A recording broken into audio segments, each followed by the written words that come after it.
Доброе утро. Отлично, Прекрасно. отлично. Да. Друзья, встречайте утро вместе с нами.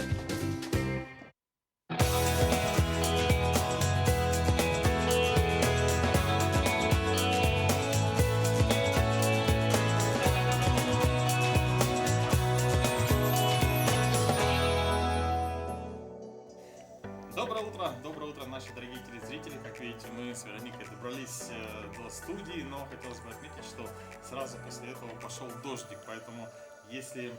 Ну да, кстати, пошел дождик сразу после этого. Вот у нас тут небольшие проблемы со связью, Руслана совсем плохо слышно. Сейчас мы видимо, это... велосипедом зажало. Да. Конечно, не включен Да. микрофон.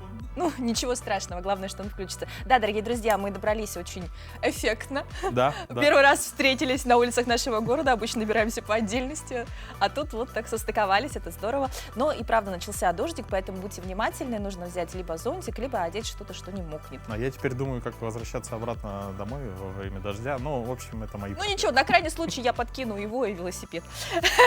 Отлично.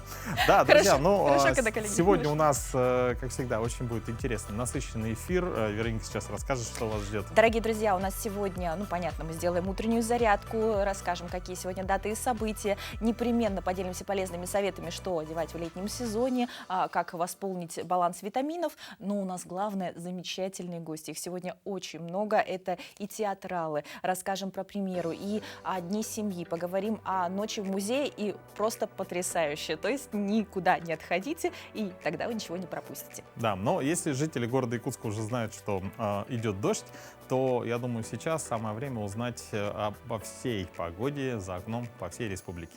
Итак, в центральных районах сегодня температура +2, +5, в заречной группе 1,6 градусов тепла, в южных 2,4 градуса выше 0, в Вилюйской группе +4, +8, в Нижнеленских +1, в западных районах тепло 4-14 градусов, в Колымы-Дигирской группе Улусов -10, +3, в Ямских -2, +4, на северо-западе холодно 2,9 градусов ниже 0, в Якутске температура воздуха в 6 часов утра 2 градуса, атмосферное давление 742 миллиметра ртутного столба. Ветер юго-восточный 3 метра в секунду. Сегодня днем дождь, ветер северо-западный 4-9 метров в секунду. Порывы достигнут 9-14 метров в секунду. Будьте внимательны. Температура, тем не менее, хорошая. +11, +13. Вот уже даже зарядку делают. Ну, сегодня, к сожалению, наверное, пропустили. Кстати, надо как-нибудь попробовать. Ну да, я думаю, смотрите, как очень много горожан делают утреннюю зарядку. Это очень похвально, очень радует. Но если говорить о погоде, то если говорить в более крупных масштабах нашей Солнечной системы, то Земля переживает самую крупную бурю за 20 лет и третью по величине за всю историю наблюдений. Эта магнитная буря бушует волнами. Немного стихнув вчера днем, с экстремальной до сильной, она вновь набрала прежнюю мощь. Буря признана не только самой крупной за 20 лет, но и второй по мощности в 21 веке и третьей по величине за всю историю наблюдений. О силе магнитной бури говорит и то, что накануне северным сиянием любовались даже в Африке и на Средиземноморье. Жителям разных регионов России также удалось увидеть полярное чудо. Ну, мне кажется, в последнее время, правда, отмечается, что и голова немножко болит, да, и как-то вот старшие поколения жалуются, что какая-то слабость. Возможно, это, правда, влияние космоса на нас? Но у нас, кстати, с северным сиянием был очень интересный случай. Мы когда летели в Чукурдах, и были тоже сильные магнитные бури, и я говорю оператору, что у нас одна из главных целей — это увидеть, наконец, северное сияние, именно там, на севере. Но мы прилетели, а там полярный день, в общем, северного сияния не видно было. Но вот жители Ленинградской области в эти дни стали свидетелями завораживающих переливов северного сияния. На кадрах, снятых в ускоренном режиме, вся палитра красок разливается по звездному небу. Бледно-желтые и розовые оттенки сменяются насыщенным малиновым и бирюзовым цветами. Спутник зафиксировал начало большой магнитной бури после серии вспышек на Солнце, из-за которой на территории России сформировалась обширная зона полярных сияний. Природное явление также наблюдалось в Калмыкии, Московской, Курганской, Нижегородской и других областях страны. Северное полярное сияние – это свечение верхних слоев атмосферы Земли, которое возникает в приполярных областях в периоды геомагнитной активности. Длительность полярных сияний составляет от десятков минут до нескольких суток. Ну, к своему стыду я, например, к сожалению, северное сияние так и не увидела. Ну, я видел очень такой, ну, только зеленоватого оттенка. Вот.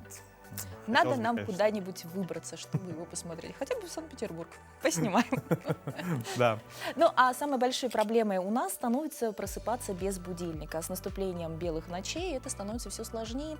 Но вот дают несколько советов. Первое, это, конечно, темные шторы. То есть вы приоткрываете ровно столько, чтобы при рассвете, только при достижении определенной, ну, как бы, яркости, да, определенного времени, вы могли без будильника проснуться. Вообще говорят, что мы очень зависимы от восхода солнца, и поэтому рекомендуют, если у вас наоборот достаточно темно, как у нас в зимнее время, приобрести лампу, которая по таймеру будет зажигаться и имитировать солнечный свет. Ну, а также можно использовать обычный будильник вместо мобильного телефона. Когда вы смотрите на экран телефона перед сном, то вы тормозите выработку мелатонина организмом, а этот гормон необходим для поддержки циркадных ритмов. Обалдеть. То есть, все-таки психологи правы, нужно прятать все электронные устройства и в спальне оставлять обычный будильник. Да. Ну, а прямо сейчас, чтобы проснуться, рекомендуем сделать вместе с нашим замечательным тренером утреннюю гимнастику. Всем доброе утро! Сегодня мы проведем с вами комплекс упражнений на мышцы брюшного пресса с фитбола. Этот мяч доступен всем, и у каждого второго он есть дома. Первое упражнение, которое мы с вами будем выполнять, это прямой кранч с мяча. Начинаем отстраиваться. Садимся на мяч. Далее подкручиваем таз вперед, округляем плечи и уходим в нижнюю точку на мяче. Отстраиваем ноги, прижимаем тазобедренный сустав к мячу, поясница должна быть также прижата к нашему мячику. Заводим руки за головой, плечевой пояс раскрыт, подбородок находится на полочке. Уходим в нижнюю точку, это та точка, из которой мы будем выходить вверх, поднимая себя мышцами живота. Вверх, выдох. Обратите внимание, что во время подъема вверх мы слегка подкручиваем таз вовнутрь и тем самым больше прожимаем мышцы брюшного пресса. За счет неустойчивой платформы, которая находится под нашей спиной, создается пружина. Это некое сопротивление, которое прорабатывает глубже наши мышцы. Работаем здесь на 15 подъемов. Верхней точки выдох. 8, 7. Где у меня счет, у вас выдох. Не сводим локти вместе, ни в коем случае, иначе вы начнете тянуть инертно свою шею. Закончили. Это упражнение вы выполняете в 3 подхода по 15 подъемов. Следующее упражнение, которое мы будем выполнять на мяче, это наше скручивание. Наша отстройка. Уходим вниз на коврик. Далее прижимаем мяч к нашему бедру, ложимся на него и садимся полностью на пяточку нашей ягодицы. Вытягиваем ножку, колено натягиваем, отстраиваем руки в замок.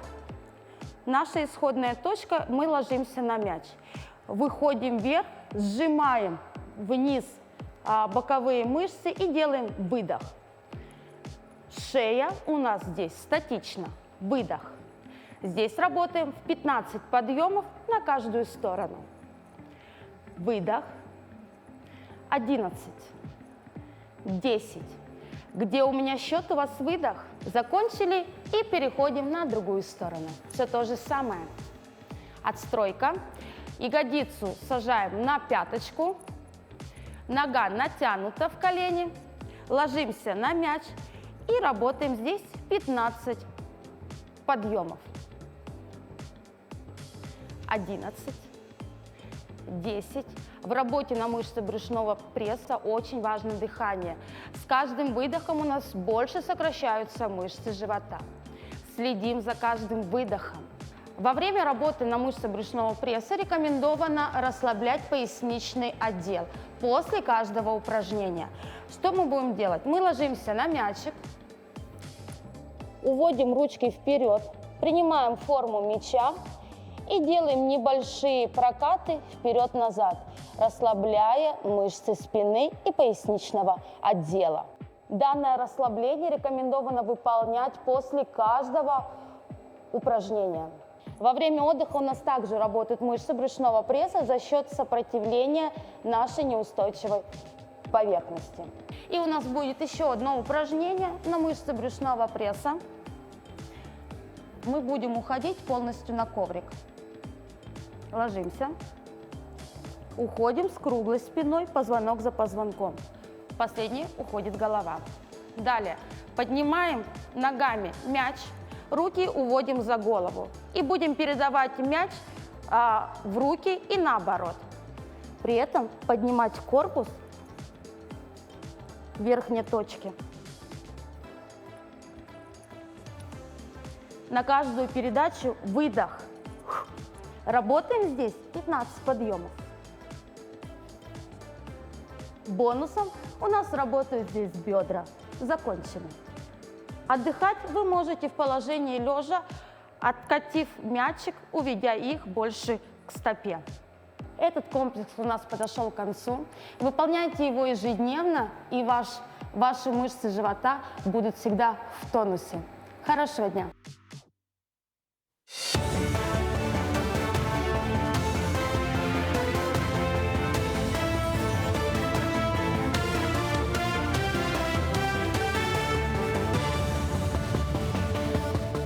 Доброе утро. Коротко о самых заметных событиях к этому часу. В России изменится система оплаты труда бюджетников. В ближайшие 2,5 года она должна быть разработана, опробована на пилотных регионах и внедрена с 2027 года.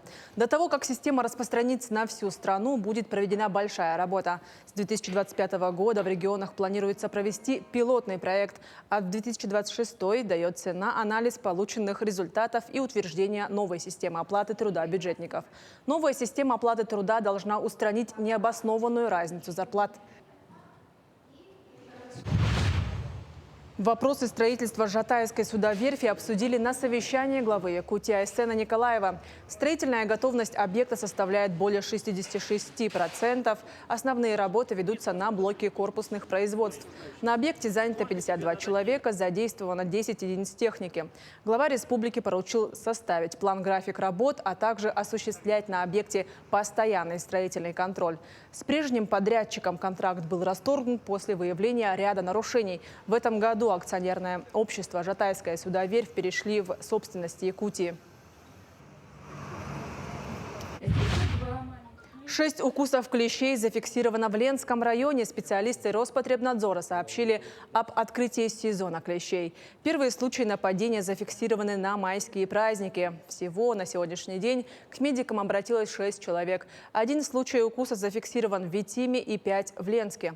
Все ранее не были привиты. Сейчас получить вакцину еще не поздно. Иммунитет начинает вырабатываться по истечению 14-20 дней.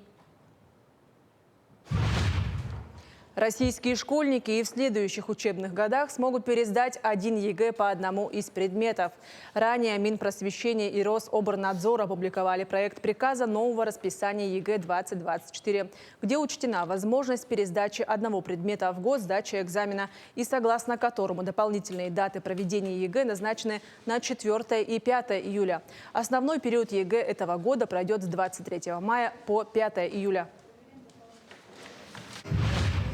1,5 месяца остается до начала спортивных игр. Дети Азии тщательную подготовку к старту мероприятия проводят и объекты питания. На сегодняшний день было аккредитовано 36 столовых и кафе, из которых 34 определены основными точками питания.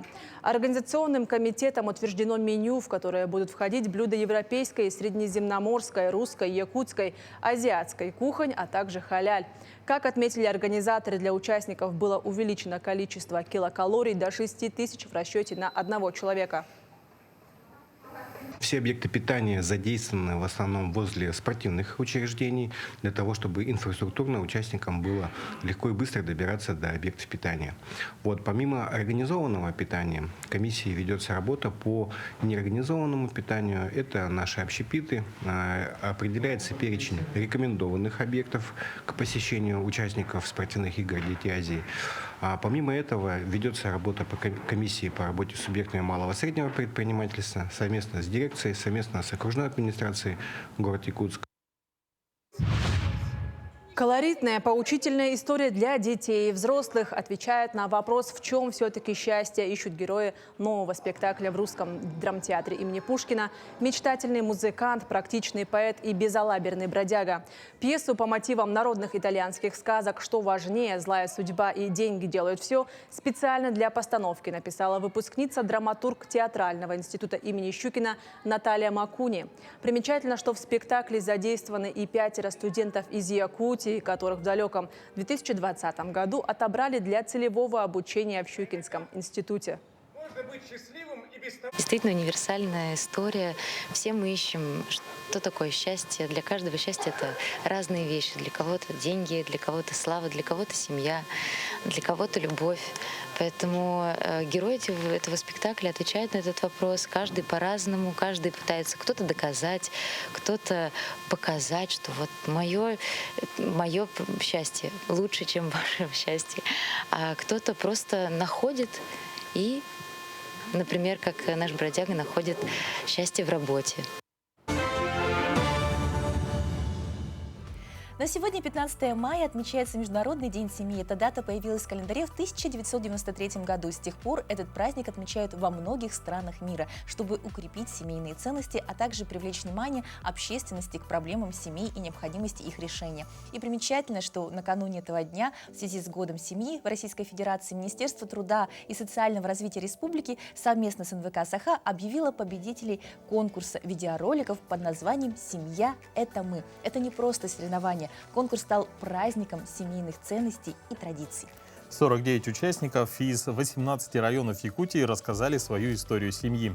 Первое место заслуженно досталось семье Яковлевых из села Мар Нюрбинского улуса, представившей теплый сердечный рассказ устами 12-летней Камелии Яковлевой. Про нашу дружную семью. А вы знали, что моя мама волшебная фея?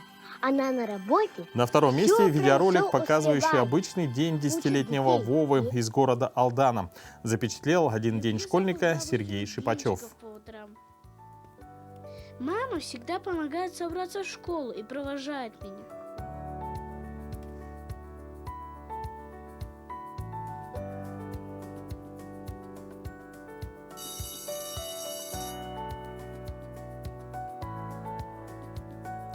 Автором еще одного видеоролика, которому досталось 3-е место, стал Сергей Сыровацкий. Ролик переносит нас в жизнь кочевой семьи в тундру Анабарского района. Автор за несколько минут сумел показать уникальность семьи, живущей в гармонии с природой.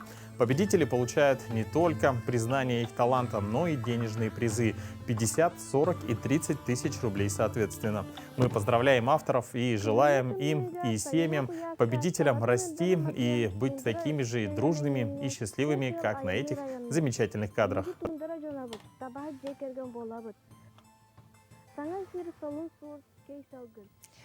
Ну здорово, очень красивые ролики, прям такие яркие, воодушевляющие. Ну, и, скажем, монтаж профессиональный, то есть прям с душой сделали, потратили на это время, силы, усилия. Поэтому, дорогие друзья, не пропустите, такие замечательные акции проводятся регулярно, в том числе и на нашем канале. Участвуйте, становитесь победителем, но и главное, любите друг друга и поддерживайте. Семья – это главная ценность любого человека. Это самое главное и самое важное в мире. Ведь именно с семьи начинается жизнь человека. У нас сегодня в гостях руководитель управления социальной защиты населения и труда города Якутска Марта Жиркова, которая расскажет нам о том, какие льготы существуют для многодетной семьи в наше время и как их можно получить. Марта, доброе утро. Доброе утро.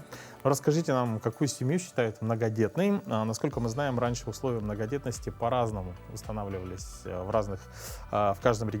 А как с этим обстоит дело сейчас? Ну, пользуясь моментом, всех хочу поздравить с этим прекрасным днем, Международным днем семьи. Желаю всем семьям семейного счастья, здоровья, благополучия и берегите друг друга. Ну, насчет многодетной семьи, действительно, до сегодняшнего дня, да, до этого года, признание многодетной семьи было передано субъектам Российской Федерации. То есть каждый субъект решал, какую семью считать многодетной. И в этом году, наверное, все слышали указ президента нашей страны Владимира Владимировича Путина о том, что многодетная семья считается семья, имеющая 3 и более детей, и он также сказал, что статус будет бессрочный. Но на сегодня мы выдаем удостоверение пока Республики Саха-Якутия. В нашем регионе многодетной семьей считается семья, имеющая 3 и более несовершеннолетних детей, либо, если старшему ребенку до 23 лет, но он учится очно, либо служит в армии. Вот. Единый образец по Российской Федерации, мы на сегодня ждем порядок, и тогда по всей России будет выдаваться единый образец удостоверения многодетной семьи. Подскажите, пожалуйста, что нужно сделать, чтобы получить удостоверение? Ну, на сегодня мы выдаем, вот как я сказала, удостоверение Республики Саха-Якутия. Документы могут сдать через портал Е-Якутия, через портал государственных услуг и через МФЦ. А какие меры поддержки реализуются в Якутии? Но сегодня у нас есть ежегодная выплата для школьников из многодетных семей. Здесь хочу подчеркнуть, что это не для всех школьников многодетных семей, да, именно по семьям малоимущим. То есть получается, если семья является малоимущей, то есть среднедушевой доход на одного человека не превышает прожиточный минимум, для таких семей, для школьников из таких многодетных семей выделяется ежегодная выплата. Составляет она по городу Якутску более 4000, но в северных улуцах это 4300. Вот. Также у нас с 2011 года, наверное, все знаете, реализуется республиканский материнский капитал «Семья». Здесь также хочу отметить, что этот капитал выделяется именно при рождении 3-го либо последующего ребенка. И в конце прошлого года глава Республики Саха Айсен Николаев, да, он подчеркнул, что размер вот этого республиканского материнского капитала удваивается. То есть если мы 151 тысячу в прошлом году оплачивали, то с этого года этот капитал составляет 300 тысяч рублей. Это значительно, в 2 раза. Да, это получается, оно каждый год индексировалось, а в этом году прямо в 2 раза сразу увеличилось, и также добавилось новое направление именно для распоряжения средствами данного материнского капитала, что средства можно направить еще для приобретения земельного участка. Здорово. Скажите, а как оформить все эти выплаты, на которые могут претендовать многодетные семьи? То есть нужно обратиться в МФЦ, к вам, через госуслуги? Да, ну также через МФЦ, через госуслуги. Все пособия, абсолютно все пособия можно оформить через госуслуги. Ну, то есть можно электронно заполнить, Да, и да. в том числе на республиканский капитал. Да, да. Очень удобно. А различаются ли выплаты от количества детей? Здесь я хочу сказать, да, допустим, какая выплата. Вообще от количества детей оно не зависит. То есть размер от количества детей не зависит. Зависит от, допустим, доходов. Есть у нас единое пособие, которое выплачивается социальным фондом, например, да, и это пособие подразделяется на 3 размера. И тут уже не зависит от количества детей, а зависит только от дохода семьи. А то, что я говорила на школьную форму, вот детям из многодетных семей выделяется, размер одинаковый для всех. Ну, первоклассник, тут выпускник, для всех одинаковый. А насчет компенсации по погашению ипотеки, как обстоят дела? Ну, действительно, вот такая мера вводилась с 2019 года, да, 450 тысяч как помощь, как поддержка выделялась семье. Здесь я хочу сказать, чтобы они обращались через свой банк, где получили ипотеку, и проконсультироваться. А как можно получить подробную консультацию? Куда к вам обратиться? Ну, у всех у нас есть свой сайт официальный, есть госпаблики, это ВКонтакте, в Телеграм, да, можно зайти туда, мы размещаем всю информацию, все изменения, которые, да, есть, и вообще ждем изменения. И есть единый контакт-центр 8 800 10 401. Ну, это вот единый контакт-центр по всей России. Спасибо большое за подробную информацию. Спасибо. Я думаю, она была очень полезна всем нашим телезрителям. Спасибо. Ну, а мы продолжаем, и я думаю, что с наступлением весны вообще вот сейчас очень много людей, да, тем более говорят о пользе витаминов и правильном питании, но порой продукты редко когда отвечают всем требованиям. Например, потому что, наверное, в натуральных соках вряд ли есть много витаминов, да, полезных. Знаешь, что такое березовый смузи? Ну, я знаю, что такое березовый смузи. Я так понимаю, это березовый сок, который можно получить только весной в определенный период. Да, ну и более подробную информацию давайте мы узнаем прямо сейчас. Роман Шавлов, Николай Марков дружат около 4 десятков лет, и все это время их объединяет любовь к природе. С молодости разводят рыбок, птиц и даже змей, а как только наступают теплые деньки, выезжают на природу. И в этот раз решили совместить приятное с полезным – подышать свежим воздухом, заодно собрать березовый сок. У Николая даже есть свое излюбленное для этого место, недалеко от города. У нас период короткий, вот как сок пошел, буквально листья начинают распускаться. Ну, как правило, числа 20-х, 20 числа, 22 может быть. Листья начинают распускаться, он уже перестает идти. Вот примерно покажите, да, ну хотя бы так, инструмент, каким инструментом вы... Ну, можно вот шилом, раньше просто шилом так вот где-то проковыряешь и тонкую трубочку такую без этого вставляешь. Опытный натуралист знает, какие березки дают больше сока и определяет их на глаз. При этом советует дырочки делать исключительно тонким шилом, либо сверлом, и ни в коем случае топором.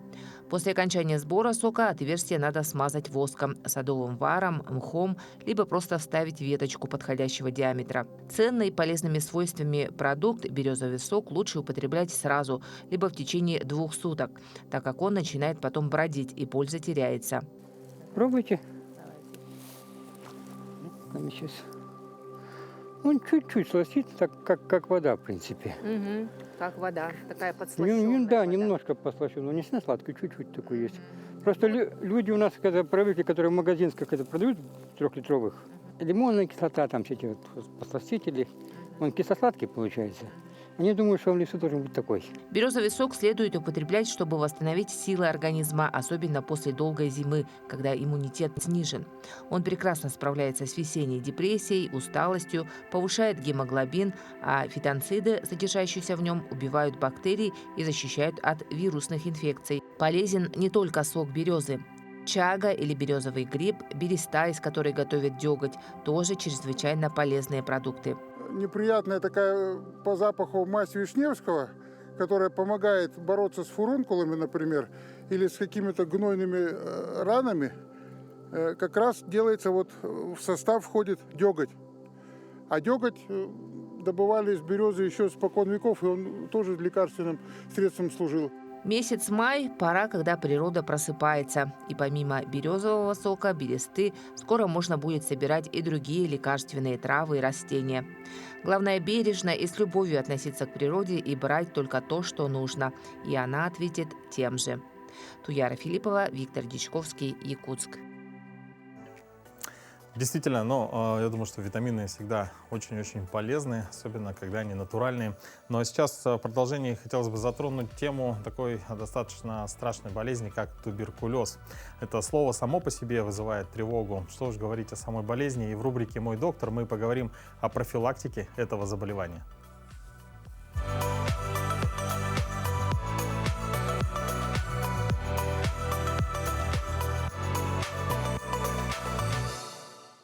Доброе утро! Что необходимо знать о туберкулезе каждому из нас для личной безопасности? Туберкулез – это воздушно-капельная инфекция, которая вызывается микобактериями туберкулеза. Основным источником заражения является больной туберкулезом человек или больное животное. Заражение здорового человека происходит при прямом контакте с больным. Подобно обычной простуде, туберкулез передается через воздух при кашле, чихании, обычном разговоре и поцелуях.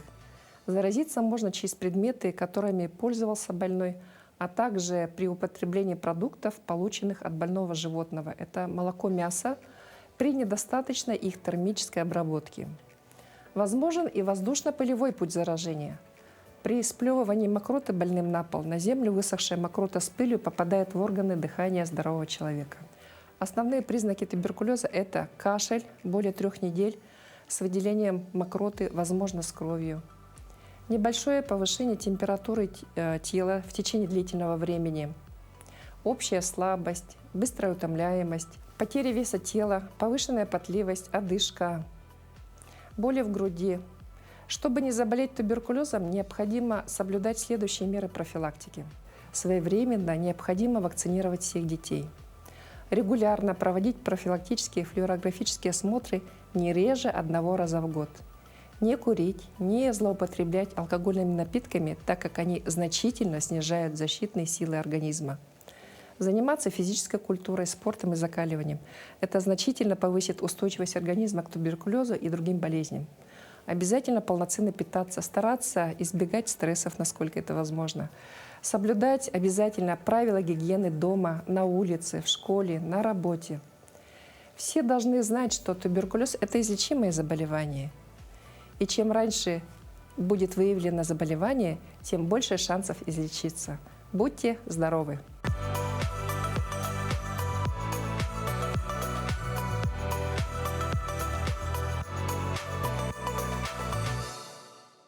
Сегодня, 15 мая, в этот день, ровно 89 лет назад, в Москве состоялось открытие первой линии московского метрополитена. Надо отметить, что в наши дни московское метро является одним из лучших в мире. В учет берется не только расписание работы поездов, но и внутреннее оформление и удобство станций.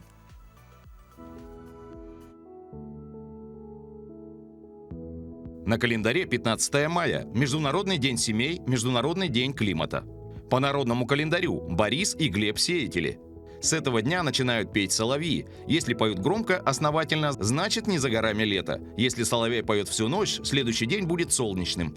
А если соловья услышишь раньше, чем кукушку, то все лето проживешь счастливо.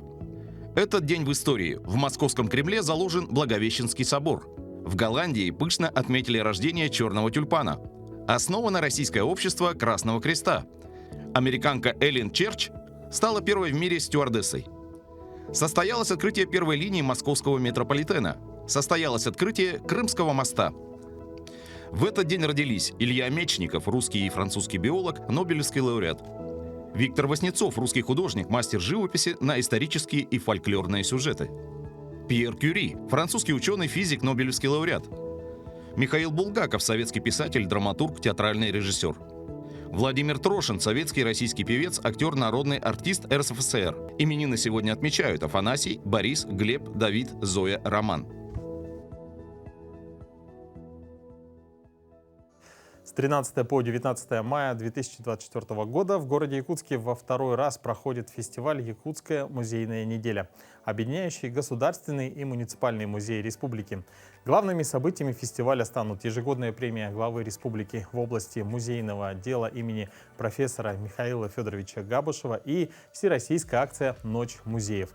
И сегодня у нас в гостях Сардана Посельская, заведующая отделом социокультурных взаимодействий Национального художественного музея Республики Саха-Якутия. Здравствуйте.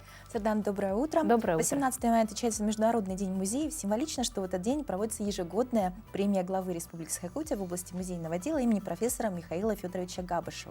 А в чем значимость данного мероприятия для культурной жизни столицы? Премия Габышева проводится с 2005 года указом президента Республики Саха-Якутия. И в 3 номинациях «Попечитель и меценат», «Музей года» и «Лучший музейный сотрудник» мы ежегодно отмечаем учреждения, это музеи и людей, за высокий профессионализм, приумножение и сохранение культурного наследия, за новаторский подход в работе и в целом служение музейному делу. И в этом году в галерее зарубежного искусства имени профессора Михаила Федоровича Габышева в пятницу, 17 мая, мы узнаем имена победителей за период работы 2023 года. Вообще, да, эта неделя будет насыщенная. Что ждет зрителей, да, что ждет жителей города? Какие будут мероприятия? Ну, как вы уже ранее сказали, с 13 мая стартовал фестиваль «Якутская музейная неделя», и мы предлагаем для наших посетителей комплексные билеты, дающие право по очень выгодной цене приобрести билеты на постоянные экспозиции и некоторые временные выставки в музее. Поэтому до конца недели наши посетители могут успеть посмотреть не только основное здание, но и наши городские филиалы. Это галерея зарубежного искусства, картинная галерея академика Афанасия Осипова, выставочный зал и дом художника. Ну, очень интересная акция, по одноименному даже фильму есть «Ночь музея». Что ждет горожан и что будет интересного? Ночь музеев мы проводим ежегодно, более 10 лет. Это очень долгожданное и важное событие для жителей и гостей нашего города. И тема этого года «Из поколения в поколение. Семейные реликвии». И акция проводится по всей России, и присоединяются к ней большие и малые музеи России. И мы в этом году подготовили очень интересную, обширную программу с арт-медиациями и экскурсиями по постоянной экспозиции, по временным выставкам.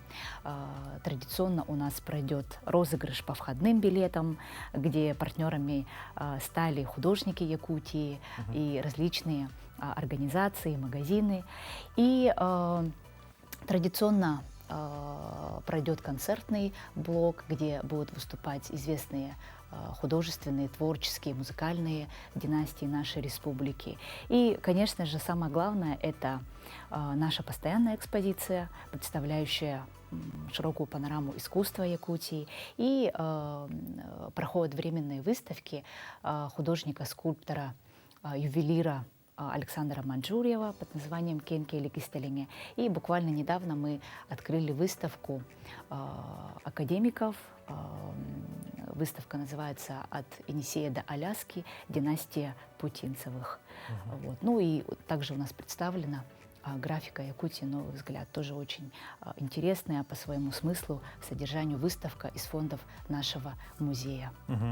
Ну, очень насыщенно. Действительно, можно понять, почему именно лучше посетить, да, даже в ночь. По списку, да. Ночь. А вообще можно прийти с семьей, с друзьями? Или как это лучше сделать? Да, конечно, потому что ежегодно Ночь музеев объединяет людей разных возрастов, культур, интересов и становится местом встречи совместно с друзьями, со своей семьей. Билеты мы продаем по пушкинской карте, то есть каждый найдет для себя что-то по душе, что-то интересное и откроет для себя новые смыслы. А уникальность именно этого мероприятия в этом году? То есть Ночь музея всегда обладала же таким уникальным моментом, то есть здесь это семейственность. Вот что такого самого удивительного, на ваш взгляд, Фишка. будет? Да, ну потому что тема ежегодно меняется. В этом году семейные реликвии из поколения в поколение, поэтому мы эту тему концептуально раскрываем в 3 направлениях. Это «В краю предков» первый трек, второй трек «Традиции и современность» и третий трек — это творческий альбом «Династии». Поэтому будут интересные встречи с деятелями культуры и искусства, с художниками, поэтому я всю программу не хочу сейчас оглашать.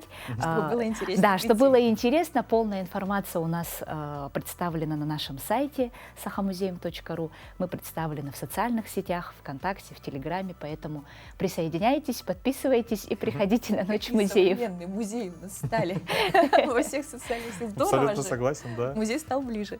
То есть можно посмотреть всю достоверную информацию, ознакомиться. Еще раз сайт sahamuseum.ru. sahamuseum.ru, да. Ну, мы вас благодарим за очень интересную информацию. Желаем, чтобы все прошло на ура, как всегда. И появилось огромное желание прийти даже у нас.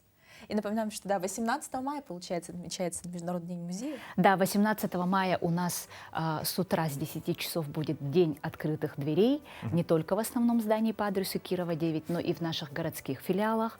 Это выставочный зал Кирова 12, дом художника Лермонтова 31/2 и галерея зарубежного искусства Петровского 4 и галерея академика Осипова Хабарова 27. То есть будет уникальная возможность посетить бесплатно постоянные экспозиции и некоторые временные выставки. А вечером, уже с 7 часов до 11 вечера, основное главное событие Ночь музеев состоится в нашем головном здании.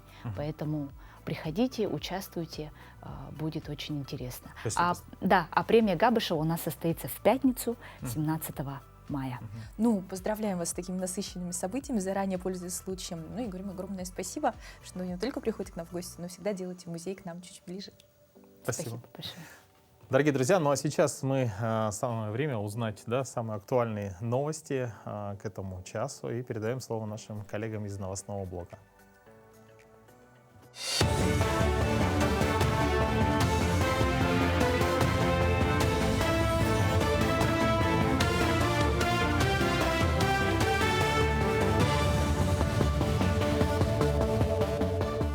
Продолжаем говорить о самых заметных событиях этого утра. Врачей в отдаленные районы будут приглашать работать вахтовым методом. Об этом на пленарном заседании Госдумы сообщила кандидат на должность зампредседателя правительства Татьяна Голикова. По ее словам, направлять врачей на вахту будут, сохраняя за ними основное рабочее место. Это поможет справиться с дефицитом кадров в здравоохранении. Голикова также подчеркнула, что решить кадровый вопрос можно с помощью привлечения на работу в медорганизации ординаторов второго и следующих лет обучения в качестве врачей-стажеров. По концепции «Чистое небо» на проспекте Ленина в Якутске в мае начнется демонтаж воздушных коммуникаций. Линии электроснабжения и связи уложат под землю, сообщил заместитель главы города Антон Алексеенко. Работы запланированы до 18 мая 2024 года. После проведения пусконаладочных работ демонтаж воздушных линий займет около 2 недель. Ранее сообщалось, что работы по капитальному ремонту проспекта Ленина стоимостью в 1,5 миллиарда рублей начались в Якутске в 2021 году. «Маленькие сердца, великие заботы». Под таким названием в смарт-библиотеке прошла акция, приуроченная к неделе профилактики повышения артериального давления. На ней провели вводные лекции, обучающие мастер-классы и квест-игры. Цель – популяризация здорового образа жизни среди подрастающего поколения. Также в рамках акции открыли мультимедийный парк здоровья. Он призван в доступной, легкой и увлекательной форме донести до детей полезную информацию. Хотим нашим детям, молодым людям, молодежи рассказывать о том, как сберечь свое здоровье именно в такой увлекательной форме. В форме игры, в форме проведения различных викторин, различных квестов, квизов и также с использованием, так скажем, современных технологий. К примеру, это VR-очки. Роспотребнадзор обозначил рекомендации при организации летних палаточных лагерей. Открывая палаточный лагерь, нужно исходить из среднесуточной температуры воздуха более 15 градусов, которая держится в течение 5 дней подряд. Лагерь должен иметь обозначенные границы и освещение в темное время суток. Территорию необходимо заранее обработать от грызунов, клещей и комаров. Причем обработку от клещей нужно повторять каждые 25-30 дней. В документе даны рекомендации по созданию наиболее оптимальных условий размещения палаточных лагерей, организации питания и питьевого режима, а также по заезду детей. Лучшему муниципалитету Якутии вручат грант в размере 10 миллионов рублей. В год семьи в Якутии учрежден грант главы республики лучшему муниципалитету, достигшему высоких результатов в сфере реализации демографической и семейной политики. Конкурс будет ежегодным. Грант позволит усилить активность, инициативность местной власти в решении таких важных задач, как поддержка института семьи и брака, повышение рождаемости, сохранение и укрепление здоровья женщин и детей, увеличение продолжительности жизни. С 13 мая стартовал прием заявок. Он продлится до 1 июня. Итоги конкурса будут проведены до 5 июля текущего года. Ежегодно 18 мая отмечается Международный день музеев. К этому событию приурочен старт Якутской музейной недели в Якутии. Для своих гостей культурную программу подготовил и Музей музыки и фольклора народов Якутии. Сегодня прошел мастер-класс рисунков для детей под названием «Спасибо за победу». Мастер-класс провела учитель художественной школы Анна Савина. Все работы детей примут участие во всероссийской акции и будут представлены на выставке «Лики Победы». Далее в рамках фестиваля пройдут показы, концерты, квесты, мастер-классы по плетению из конского волоса. У каждого ребенка своя сказочная, можно сказать, очень большая фантазия. И каждый ребенок вносит свое мировоззрение по-своему. Дети учли, как закомпоновать картину, вход в картины и передать характер и вообще в целом концепция, чтобы у всех одна была. Отталкиваясь за патриотический дух, за лики победы. На этом все. Хорошего дня и оставайтесь на нашем телеканале. новый летний сезон, который не должен застигнуть модниц врасплох, тем более, что кутюрье и стилисты предлагают богатый выбор новинок. А не заблудиться в этом многообразии поможет наша постоянная рубрика «Мода и стиль».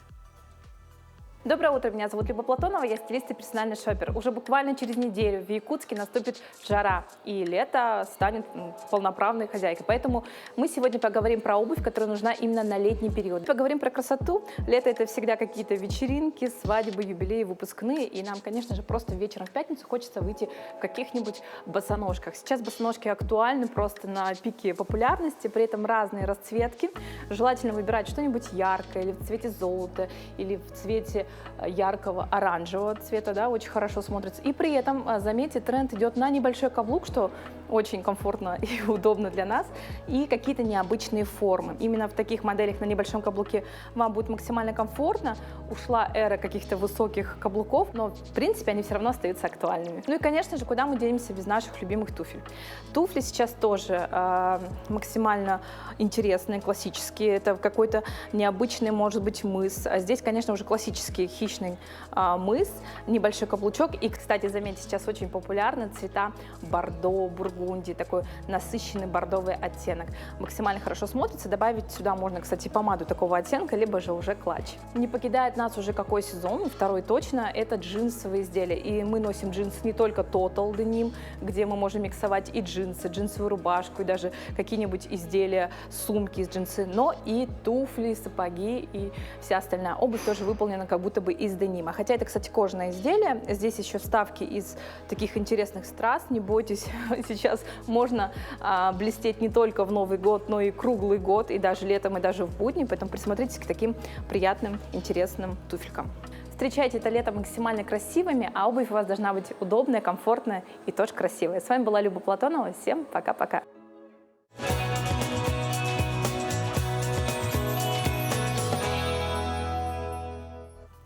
Завтра, 16 мая, в Театре оперы и балета имени Саруна Малона состоится премьера оперы «Евгений Онегин». Для исполнения главной роли Онегина впервые на якутскую сцену приглашен солист Мариинского театра Артем Алешин.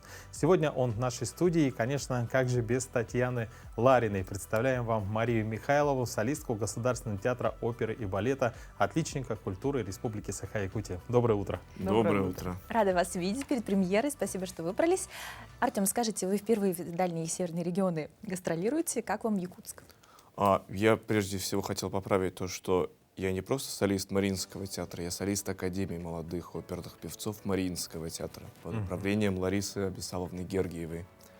То, что касается Якутска, я очень надеюсь, вот сегодня, завтра, возможно, в день премьеры как-то прогуляться, посмотреть. Я видел центральную улицу, но, в принципе, пока что еще не получилось посмотреть, потому что я прилетел, понятное дело, плюс 6 часов разницы во времени, и сразу же и репетиции, и спевки. Ну вот надеюсь, что в ближайшее время смогу прогуляться, посмотреть. Ну, по первому впечатлению все очень Можно немножко отступить от темы? Мы видим костюмы, которые мы будем видеть на сцене. Да, совершенно верно. Замечательно. Дальше нам удалось, не выходя из студии, увидеть кусочек премьеры. Да. Ну и так же, как и нашим телезрителям. Мария, скажите, вам впервые выдался шанс исполнить главную партию Татьяны. Как вы приняли эту новость и рады ли вы стать частью пушкинской эпохи на сцене? Конечно, это партия мечты для любой солистки. Но дело в том, что я поступила в театр как меццо-сопрано и доселе исполняла эти партии меццо-сопрановые. Так что такое предложение от режиссера Карла Сергучева для меня было в первую очередь неожиданностью.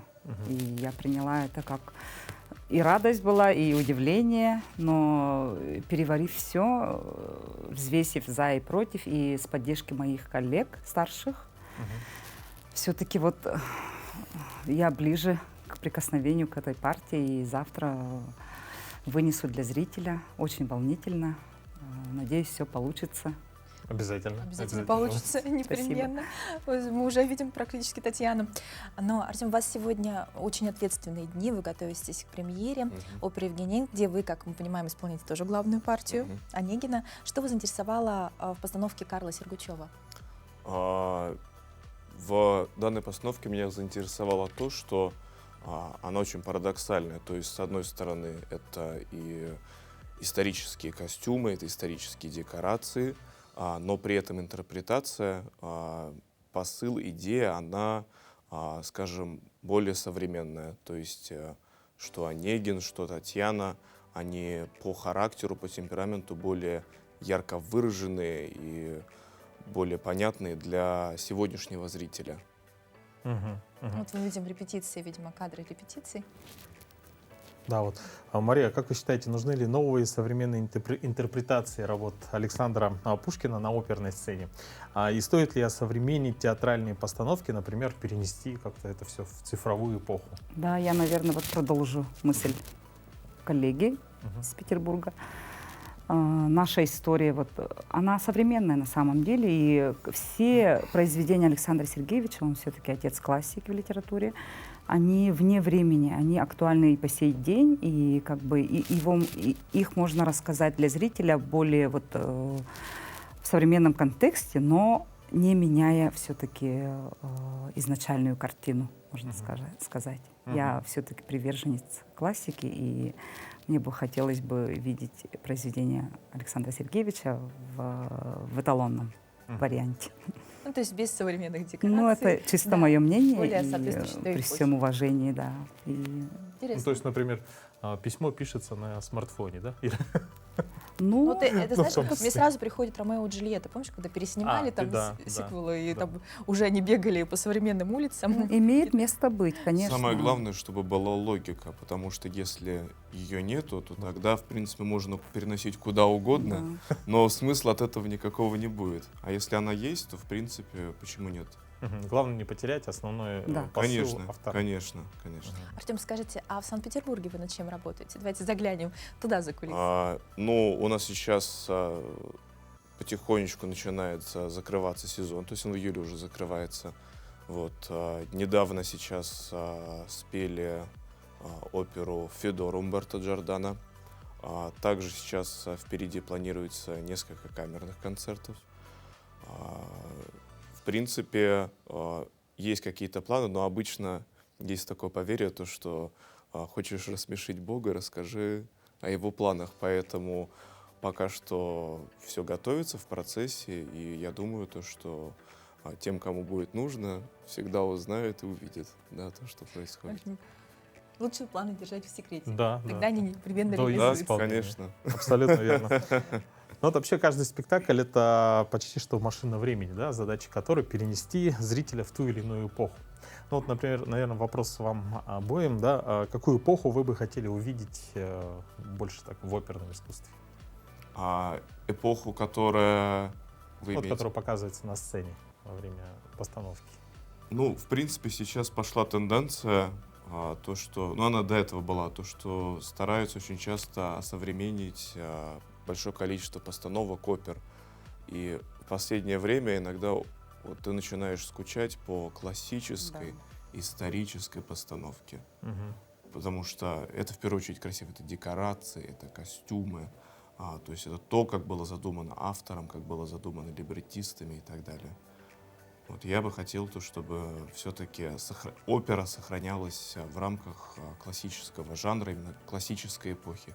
Но при всем при этом, если это переносится в какую-то современную, да, на современный лад, чтобы, как я говорил ранее, сохранялась какая-то логика и сохранялась красота, что самое главное. Ну, в целом, наверное, да, Мария, пожалуйста. Да, я согласна, и хочу отметить, что наш театр, нашим артистам и нашему зрителю повезло в том плане, что наши режиссеры ставят вот именно вот в рамках всего этого, но и у нас есть и современные постановки, и вот древность мы можем охватить, и якутскую, причем вот, к своим истокам можем возвратиться на сцене и со зрителем вместе, да. И в этом плане нам повезло, так что ходите в наш театр, окунайтесь в разные эпохи. Да. И еще раз напомним нашим зрителям, уже завтра, да, 16 мая, в Театре оперы и балета состоится премьера оперы Евгений Онегин. Мы приглашаем наших зрителей, да, и вас благодарим за то, что вы сегодня нам в таких шикарных замечательных костюмах. Да, подарили нам такое настроение с утра, и надеемся, что завтра все пройдет успешно. Точнее, оно непременно пройдет успешно. Дай Бог. Большое Спасибо. Спасибо. Ну что, дорогие друзья, мы вам желаем отличного настроения и уже увидимся с вами завтра в это же время на каналах Якутия 24. Начинайте утро вместе с нами на Якутия 24.